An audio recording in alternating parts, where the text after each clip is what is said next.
사도행전 10장 24에서 33절 말씀을 통해서 은혜를 사모한 고넬료라는 제목으로 하나님 말씀 함께 나누겠습니다. 당연한 질문 같은데요. 여러분들에게 교회 왜 다니세요? 라고 질문하면 뭐라고 대답하실래요? 복 받으려고 교회 다닙니다. 그럼 기복주의라 그것은 잘못 믿고 있는 거죠. 그러면 교회 다니는 사람 다 복 받아야 되잖아요. 근데 그렇지 않은 경우도 있잖아요. 그러니까 그것은 완벽한 대답이 아니죠. 그럼 교회 왜 다니십니까? 라는 질문의 가장 정확한 정답은 구원받기 위해서입니다. 그렇죠. 이게 정답이죠. 교회를 다니는 사람은 천국과 지옥이 있음을 분명히 알죠. 그러니까 선을 많이 행하면 천국 가고 악을 행하면 지옥 간다? 아니죠. 정확한 정답은 아니죠. 예수님이 가장 정확한 답을 우리에게 알려주셨죠. 요한복음 14장 6절 예수께서 이르시되 내가 곧 길이요 진리요 생명이니 나로 말미암지 않고는 아버지께로 올 자가 없느니라. 예수님을 통과하지 않고는 천국 갈 수 없다는 말이죠. 그래서 성경에 보면 아들이 있는 자에게는 생명이 있고 아들이 없는 자에게는 생명이 없느니라. 그 아들은 누굴 말하죠? 예수님이죠.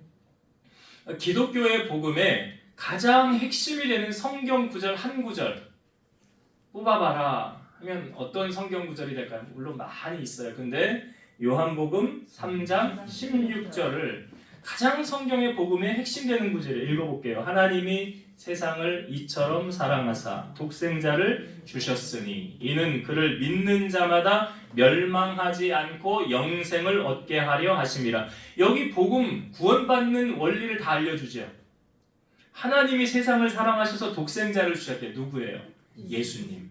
그러니까 예수님을 믿는 자마다 멸망하지 않고 영생을 얻는다는 것은 예수님 믿으면 구원받는다는 말이죠. 요한복음 1장 12절 영접하는 자 곧 그 이름을 믿는 자들에게는 하나님의 자녀가 되는 권세를 주셨으니.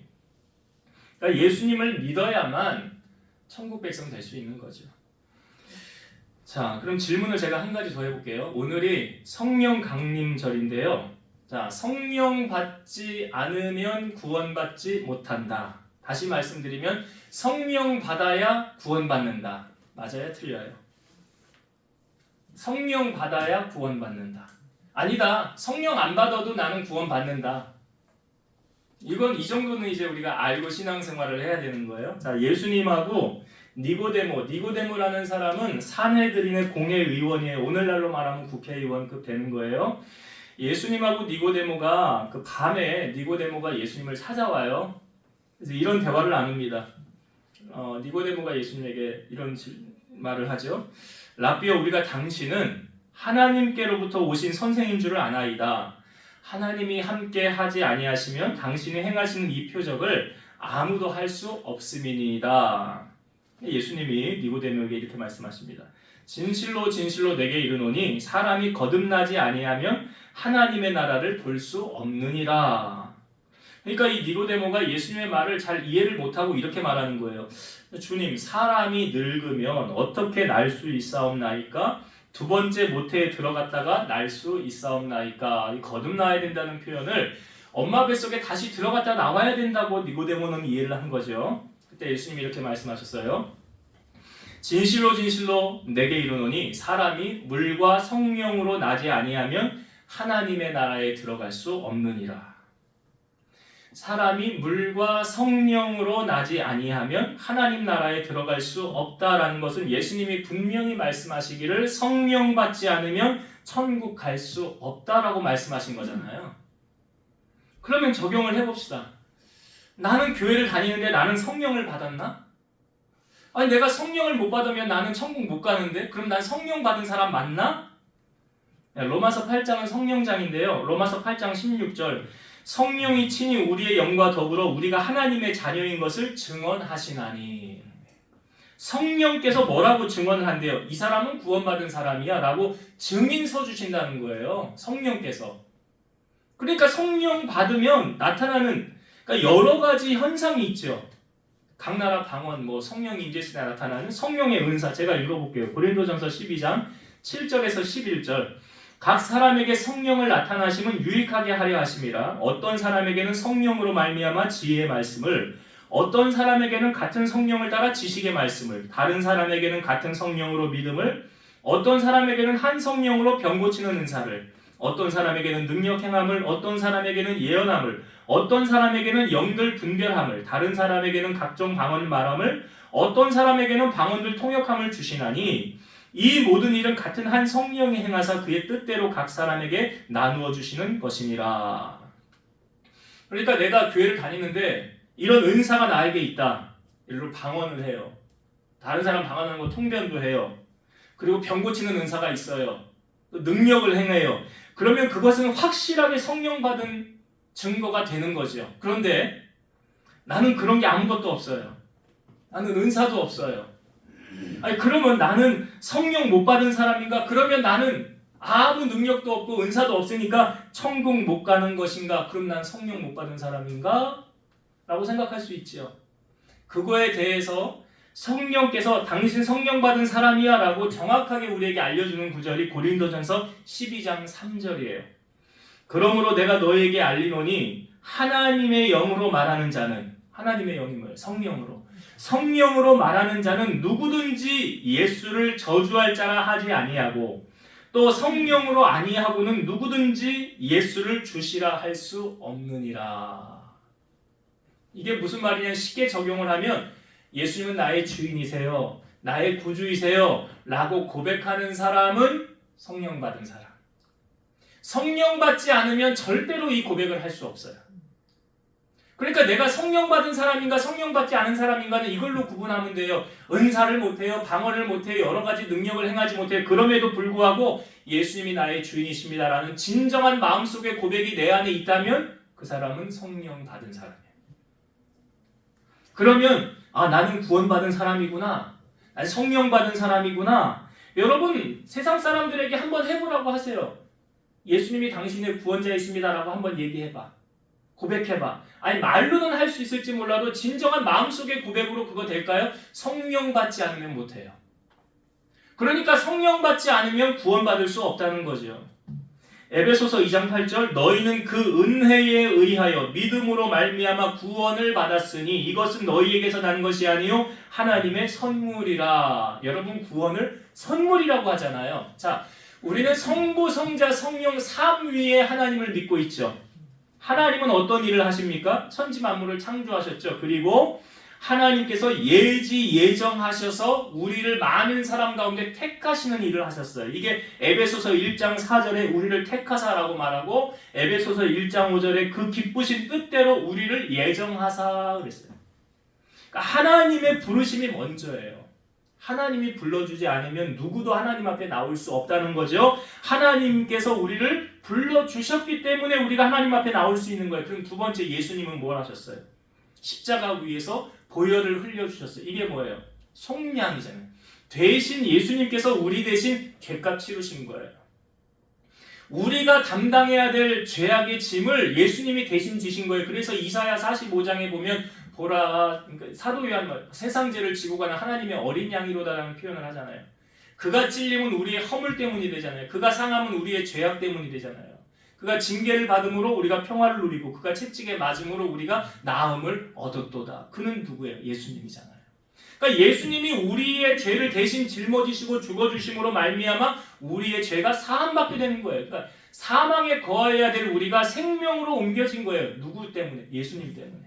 그래서 예수님으로 믿음으로 말미암아 나타나는 현상이 죄사함 받게 되는 거예요. 그전엔 내가 죄로 인하여서 지옥 가야 될 백성이었는데 예수님을 구주로 모시고 난 다음부터 내 죄가 사함을 받게 돼서 천국 백성이 될 수 있다. 이게 예수님이 이 땅에 오신 목적이죠.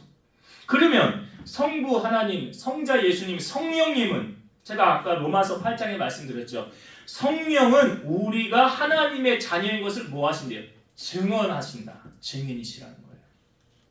얘는 구원받은 백성이야. 왜? 우리가 예수 그리스도를 구주로 고백하는 것은 성령님이 임하지 않으면 할 수 없는 일이기 때문에 그래요. 그래서 예수님은 3년의 공생애를 하시고 제자들에게 내가 너희에게 떠나가는 것이 유익이라. 내가 떠나가지 아니하면 보혜사가 성령께서 너희에게 오시지 아니하실 것이요 내가 가면 그가 너희에게 올 것이니라. 그래서 요한복음 14장 26절 보혜사 곧 아버지께서 내 이름으로 보내실 성령 그가 너희에게 모든 것을 가르치고 내가 너희에게 말한 모든 것을 생각나게 하리라.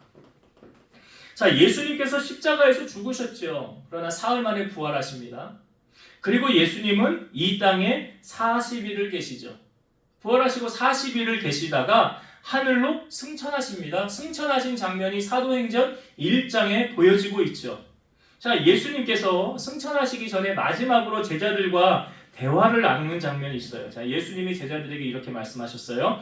예루살렘을 떠나지 말고 내게서 들은 바 아버지께서 약속하신 것을 기다리라.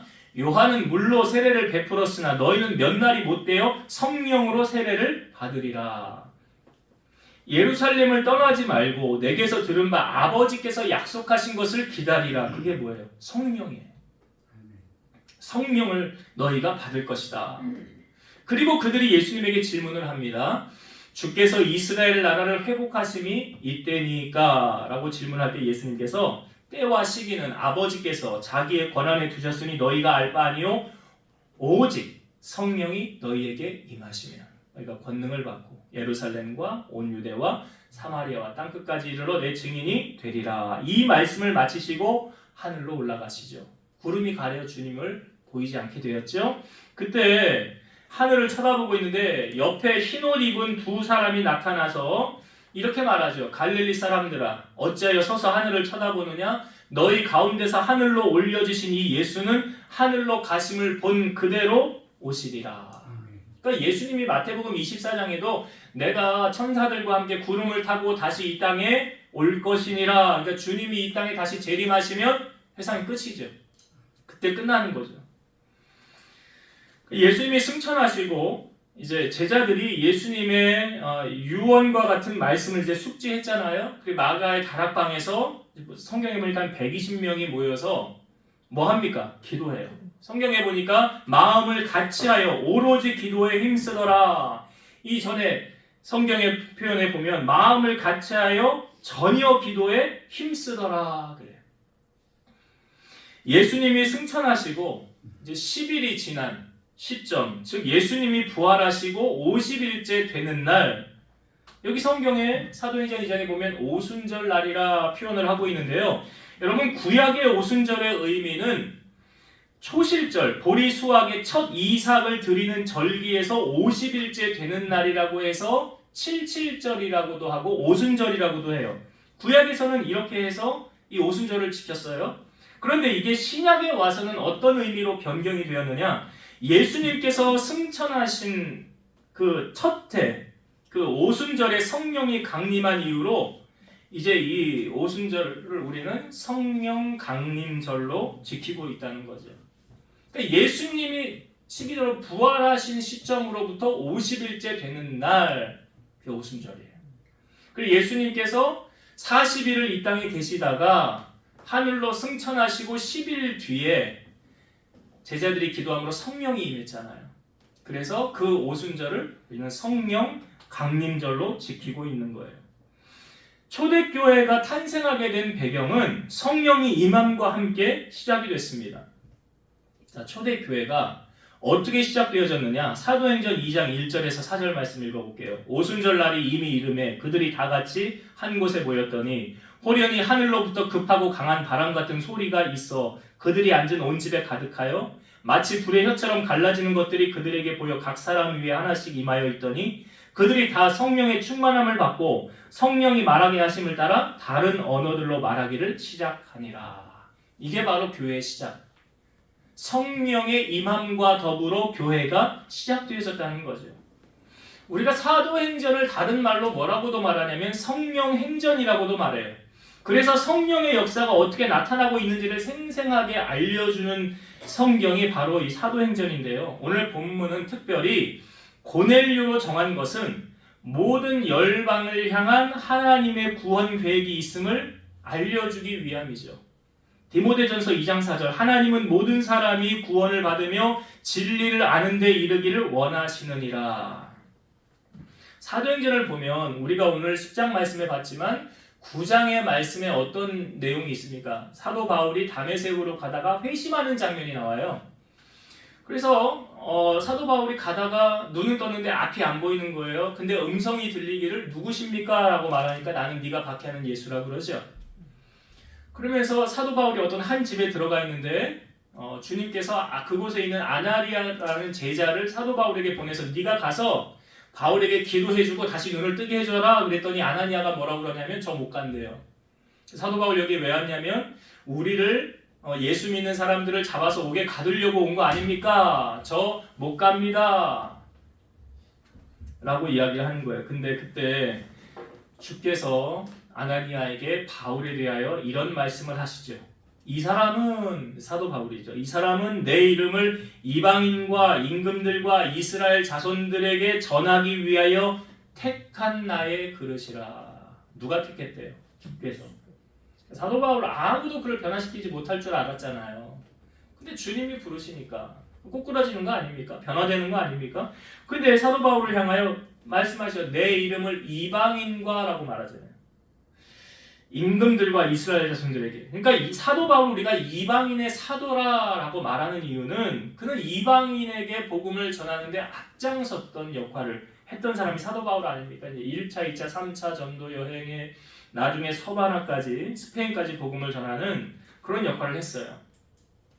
그러니까 하나님께서는 보면 하나님의 일을 위해서 하나님의 사람을 미리 준비시키고 이제 본격적으로 열방으로 복음 전하려는 성령의 역사가 실행되어지고 있다는 것을 이 성령이 우리에게 알려주고 있죠. 그러니까 예수님 마지막 유언이 뭐라고요? 오직 성령이 너희에게 임하시면.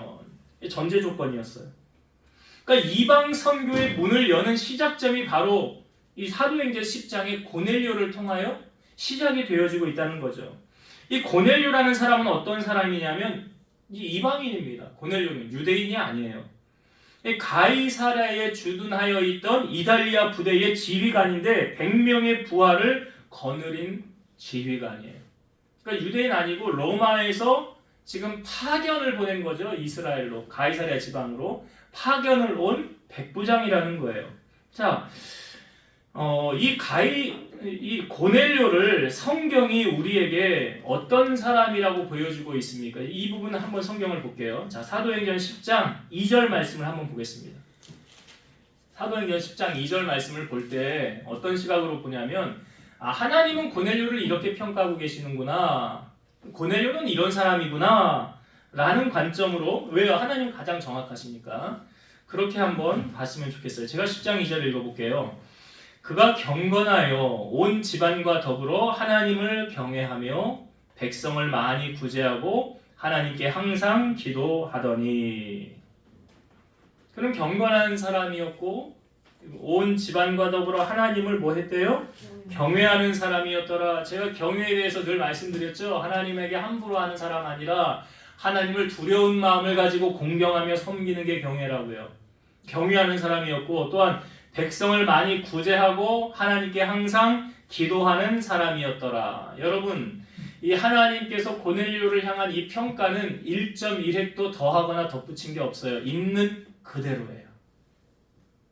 그러니까 성경은 있는 그대로를 우리에게 보여줍니다. 노아를 소개할 때 노아를 어떻게 우리에게 소개했습니까?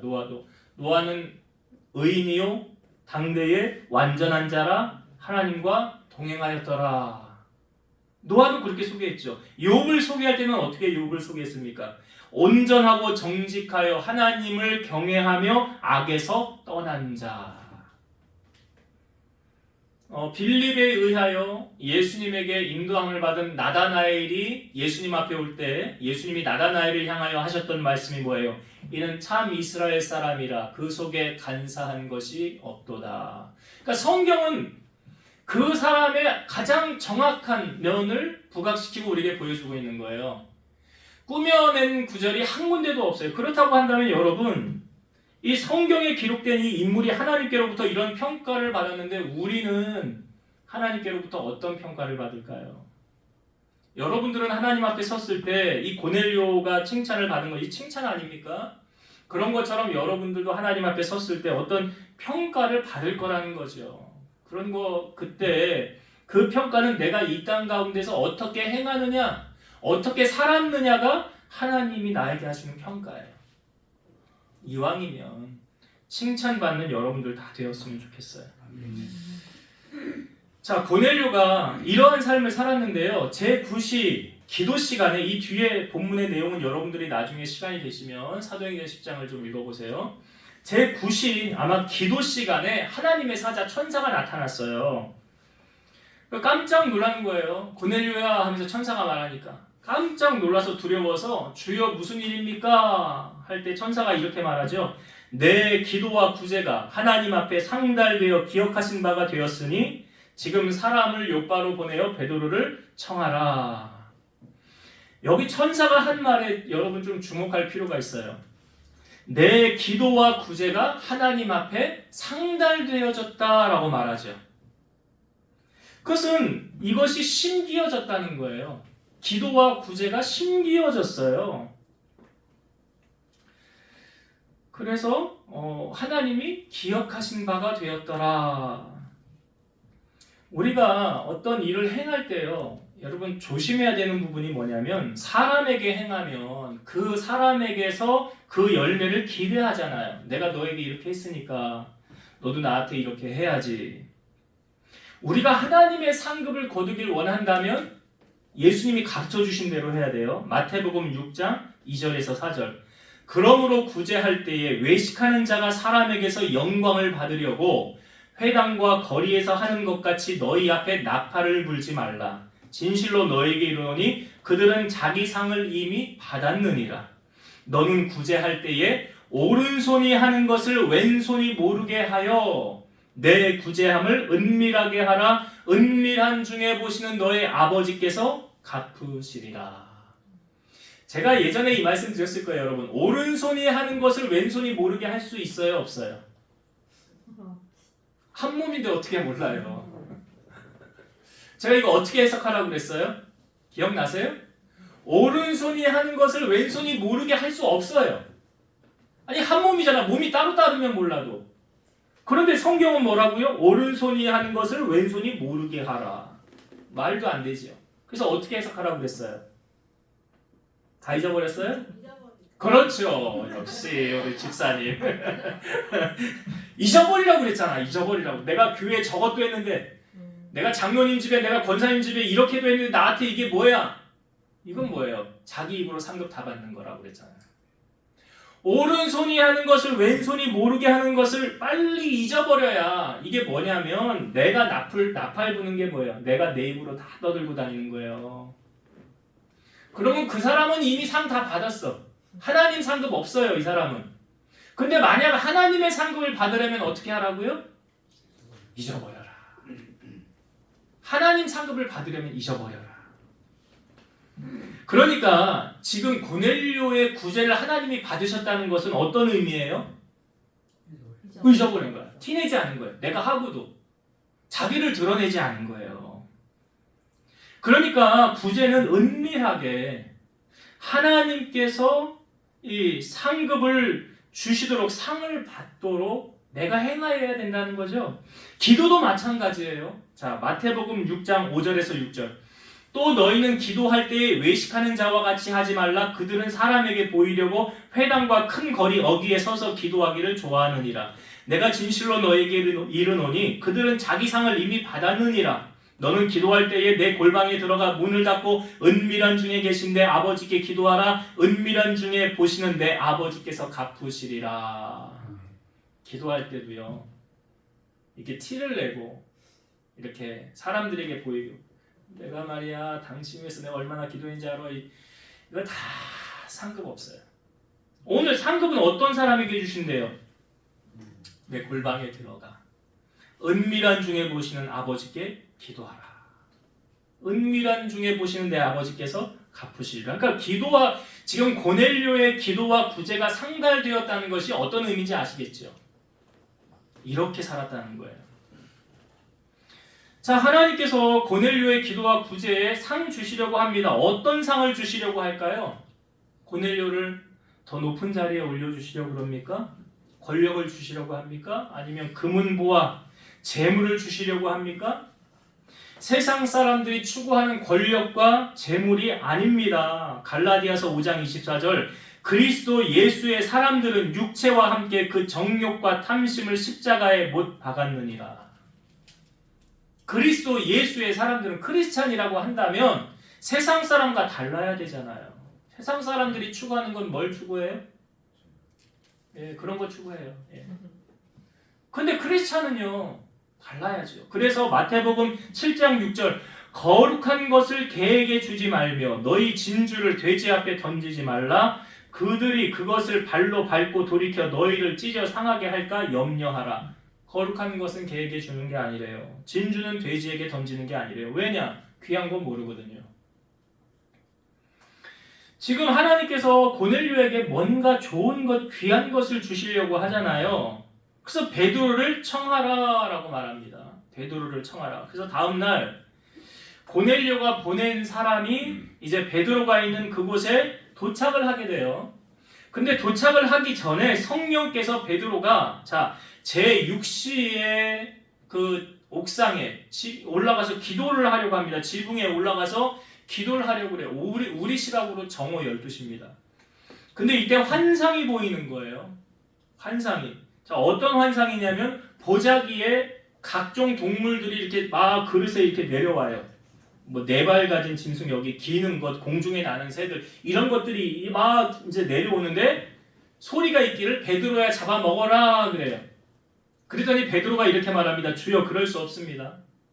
속되고 깨끗하지 아니한 것 난 먹은 적이 없습니다. 왜냐하면 구약의 율법에 의하면 먹을 수 있는 것과 먹지 못하는 것이 구분되어져 있거든요. 그러니까 베드로는 철저하게 율법에 의하여서 먹지 못하는 것, 구약의 율법에 먹지 말라라고 한 것은 먹지 않았다는 거죠. 지금까지 그렇게 살아왔다는 거예요. 근데 먹으라고 하니까 저는 먹을 수 없습니다라고 말하는 거예요. 이런 환상이 3번 있었는데 이렇게 이제 환상의 음성이 들려오지. 하나님께서 깨끗하게 하신 것을 네가 속되다고 하지 말라 라는 음성이 들려왔어요. 하나님께서 깨끗하게 하신 것을 네가 속되다고 하지 말라. 왜 베드로에게 이 환상이 보여졌던 것일까요? 바로 베드로의 생각의 전환을 하기 위함이요, 또한 하나님의 뜻을 이루기 위함이라는 거예요. 요즘에 반려견들 많이 키우시죠? 뭐 4집에 1집 정도 반려견을 키운다고 그래요, 통계적으로. 근데 여러분들의 마음속에 여러분들 개 키우고 있는 거 아세요? 마음속에 여러분 개를 키우고 있잖아요. 그 개 2마리의 이름은 바로 편견과 선입견입니다. 선입견은 어떤 대상에 대해서 이미 마음속에 가지고 있는 고정적인 관념이나 관점이에요. 그러니까 이게 고착화되어 있으면 아무리 말해도 안 바뀌는 거예요. 우리 사람 안 바뀐다라는 말 하잖아요. 그 왜 그럽니까? 선입견이에요. 베드로가 이방인은 구원받지 못해라는 딱 선입견을 가지고 있으면 그들은 하나님의 선택받은 구원받은 백성이 아니야 라는 이 선입견이 딱 고착화되어 있다고 한다면 고넬료에게 가지 않았을 것입니다. 특별히 여기 성경에도 우리가 읽었지만 유대인이 이방인과 교제하는 건 불법이다. 불법이기 때문에 불법을 행하면 안 되잖아요. 그러니까 그런 선입견을 깨기 위해서 베드로에게 이 환상을 보여주신 것이요, 또 한 가지는 편견이죠. 공정하지 못하고 한쪽으로 치우친 생각이에요. 하나님은 공평하신 하나님인데 근데 유대인이 이방인과 교제하는 것이 위법이래요. 왜 그러느냐? 이 유대인들 안에는 유대인 의식이 있는데 뭐냐면 유대인만 하나님이 구원을 허락하셨다라는 거죠. 그러니까 하나님께서 베드로에게 이것을 고치기 위해서 이 베드로에게 이 환상을 보여주신 거죠. 그 환상을 본 뒤에 바로 다음에 고넬료가 보낸 사람들이 문을 두드리는 거예요. 종 2명과 하인 1사람, 하인 2과 자기가 신실하게 보았던 그 종을 보냈거든요. 문을 두드리면서 베드로를 찾는 거죠. 자, 그때 베드로 옆에서 성령께서 뭐라고 말씀하시느냐, 성경을 한번 봅시다. 19절과 20절 볼게요. 19절과 20절 말씀, 사도행전 10장 19절 20절. 베드로가 그 환상에 대하여 생각할 때에 성령께서 그에게 말씀하시되 두 사람이 너를 찾으니 일어나 내려가 의심하지 말고 함께 가라. 내가 그들을 보내었느니라 하시니. 지금 이 베드로가 그 환상을 생각하고 있었잖아요. 하나님이 깨끗하게 하신 것을 네가 나쁘다고 악하다고 하지 말라, 속되다 하지 말라. 그 음성을 듣고 생각하고는 시점에 지금 문을 두드려서 열린 거예요. 근데 성령께서 베드로에게 말씀하신 거 아닙니까? 의심하지 말고 내려가라. 내가 그들을 보내었느니라. 자, 성령께서 지금 일하고 계시죠. 처음에는 고넬료의 환상 가운데 나타나셔서 베드로를 청하라고 하셨고, 두 사람 이제 사람을 보내어서 베드로의 집을 문을 두드렸을 때 베드로에게 성령께서 말씀하신 거예요. 내가 보내었노라. 그러니 가라라고 말씀하시는 거예요. 자, 이제 고넬료는 베드로를 맞을 준비를 하지 않습니까? 자, 고넬료가 어떻게 베드로 맞을 준비를 했는지 성경을 오늘 본문을 다시 한번 볼게요. 24절과 25절 말씀. 이튿날 가이사라에 들어가니 고넬료가 그의 친척과 가까운 친구들을 모아 기다리더니 마침 베드로가 들어올 때에 고넬료가 맞아 발 앞에 엎드려 절하니. 자, 고넬료가 지금 베드로 맞을 준비를 어떻게 하고 있습니까? 24절. 고넬료가 그의 친척과 가까운 친구들을 모아 기다리더니. 왜 그랬을까요? 이 고넬료는 왜 그의 친척 가까운 친구들을 왜 자기 집으로 초청했을까요? 귀한 것 주려고 그러죠. 귀한 것 주려고. 이제 그 귀한 것이 뭔지 이제 조금 이따가 제가 말씀을 드릴게요. 아무튼 자기 혼자만 이 귀한 것을 차지하려고 하지 않았다는 거예요. 이게 어떤 마음이 있습니까? 고넬료에게는 영혼을 사랑하는 마음이 있죠. 여러분 정말 사랑하면 좋은 것 주고 싶어 하잖아요. 좋은 것 주고 싶어 하잖아요. 부모가 자식에게 좋은 것 주고 싶어 하는 마음은 뭐 누구나 다 똑같은 거 아닙니까? 그런데 돈을 물려주면 자식 돈 때문에 망한다고 그랬지요. 돈 물려주면 안 돼요. 자식 망하게 하는 길이에요. 그런 거 말고 여호수아 시대 이후로 다른 세대가 세워진 이유는 무엇입니까? 신앙의 전수가 물려지지 않았다는 거잖아요. 그러니까 가장 좋은 것을 지금 고넬료가 자기 가까운 친구들, 일가 친척들에게 선물을 주려고 다 청한 거예요.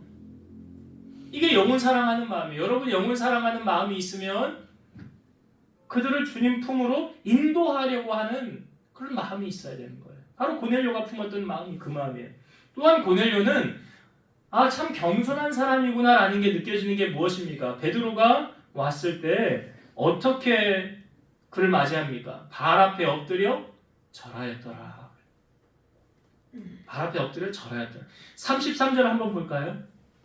33절. 자, 오늘 우리가 읽은 본문의 33절. 내가 곧 당신에게 베드로에게 사람을 보내었는데 오셨으니 잘하였나이다. 이제 우리는 주께서 당신에게 베드로에게 명하신 모든 것을 듣고자 하여 다 하나님 앞에 있나이다. 뭐 어떤 말인지 이해가 되시죠? 당신을 통하여 우리가 하나님의 말씀을 듣기를 원합니다. 이건 사도 바울이 데살로니가 교회를 갔을 때도 동일한 말을 했죠. 내가 말 전할 때 여러분들이 사람의 말로 듣지 아니하고 하나님의 말씀으로 들으니 참 감사하다. 그 말씀이 너희 믿는 자 가운데서 역사가 나느니라. 오늘 제가 강단에 서서 하나님 말씀을 전하지만 여러분들이 사람의 말로 받으면 절대 은혜가 안 되죠. 그러나 저를 통해서 하나님께서 지금 말씀하신다고 여러분들이 듣는다면 하나님 은혜를 주시는 거예요. 그러니까 은혜 받을 먼저 자세 준비가 중요한 거 아닙니까? 하나님을 만나는 이 자리를 여러분 놓치면 안 돼요. 예배 자리를 놓치면 안 되고 은혜 받을 그런 그릇을 우리가 주님 앞에 준비하며 나아가야 돼요. 야고보서 4장 6절. 그러나 더욱 큰 은혜를 주시나니 그러므로 일렀으되 하나님이 교만한 자를 물리치시고 겸손한 자에게 은혜를 주신다 하였느니라. 자, 고넬료가 이렇게 나오니까 베드로가 이런 말을 합니다. 내가 참으로 하나님은 사람을 외모를 보지 아니하시고 각 나라 중에서 하나님을 경외하며 의를 행하는 그 사람을 하나님이 받으시는 줄 깨달았도다. 왜냐하면 고넬료는 이방인이잖아요. 이방인은 구원이 없다라고 생각을 했잖아요. 거기서 예수 그리스도의 복음이 베드로의 입을 통하여 선포되어졌습니다. 자, 어떤 일이 펼쳐졌느냐? 성경을 봅시다. 10장, 사도행전 10장 44절부터 46절의 말씀을 볼게요.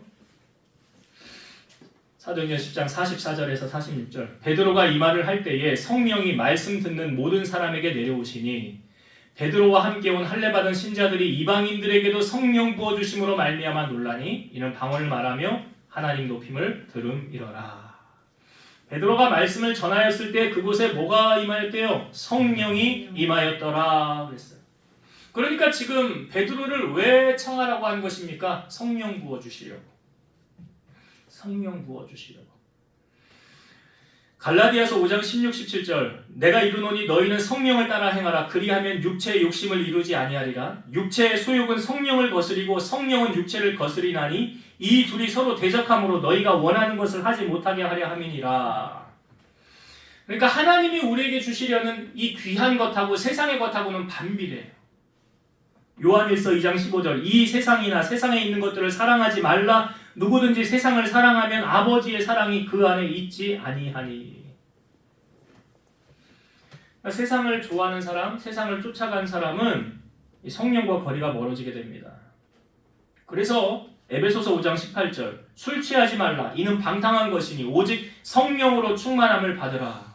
누가복음 11장 13절. 너희가 악할지라도 좋은 것을 자식에게 줄 줄 알거든 하물며 너희 하늘 아버지께서 구하는 자에게 성령을 주시지 않겠느냐 하시니라. 그러니까 성령이 여러분 충만하기도 하고 소멸하기도 되기 때문에 성령을 근심하게 하지 말래잖아요. 에베소서 4장 30절. 하나님의 성령을 근심하게 하지 말라. 그 안에서 너희가 구원의 날까지 인치심을 받았느니라. 성령을 근심하게 하면 안 돼요. 이게 뭐냐면 죄의 자리, 악의 자리 가면 성령이 근심하는 거예요. 자, 이제 말씀의 결론을 맺을게요. 우리는 이 땅에 살면서 무엇을 쫓아 살아갑니까? 잠깐 있다가 없어지는 부귀영화, 높은 자리의 권력. 이 모든 것을 누려본 솔로몬이 고백하죠. 헛되니 모든 것이 헛되도다.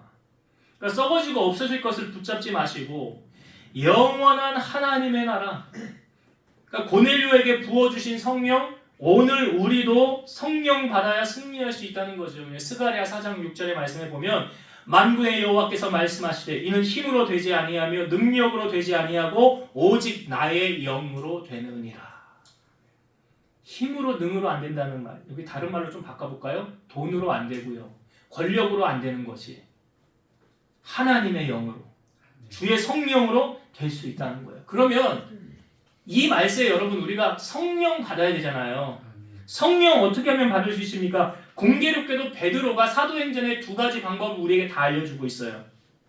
첫 번째, 베드로가 설교했을 때 회개한, 그러니까 우리가 어찌할 거라고 말할 때 베드로가 이렇게 말하죠. 너희가 회개하여 각각 예수 그리스도 이름으로 세례를 받고 죄사함을 받으라. 그리하면 성령의 선물을 받으리니.